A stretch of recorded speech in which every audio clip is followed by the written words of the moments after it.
बिस्मिल्लाहिर्रहमानिर्रहीम। बेड़ी सी कुर्बानी बराह मुस्तकीम साल 2020 में जिस तरह कराची में बड़ी तादाद में ऊँट और मुख्तलिफ जानवर खरीदे गए, सैकड़ों तादाद में, इसी तरह गली बल्चिस्तान में भी जेडीसी फाउंडेशन की जानिब से या खरीदे गए हैं जो यहाँ के मुस्तहिक घरानों में इसका गोश्त ज़िबा करके तकसीम किया जाएगा। आज ईद का दूसरा दिन है और यहाँ पर अभी या खरीदे गए हैं जिसको बांधा जा रहा है और कल यानी तीसरे रोज़ इंशाल्लाह इसकी कुर्बानी की जाएगी और तीसरे रोज़ ही कराची में भी ऊँट पाकिस्तान में ऊँटों की सबसे बड़ी कुर्बानी जेडीसी फाउंडेशन की जानिब से की जाएगी।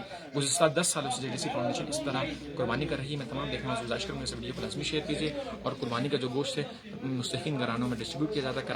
कराची बलूचिस्तान के मुख्तलिफ इलाके, थर के मुख्तलिफ इलाकों में डिस्ट्रीब्यूट किया जाता है। इसी तरह आज साल 2020 में गिलगित बल्चिस्तान में भी कुर्बानी की जा रही है और इसका गोश्त मुस्तहिक घरानों में तकसीम किया जाएगा।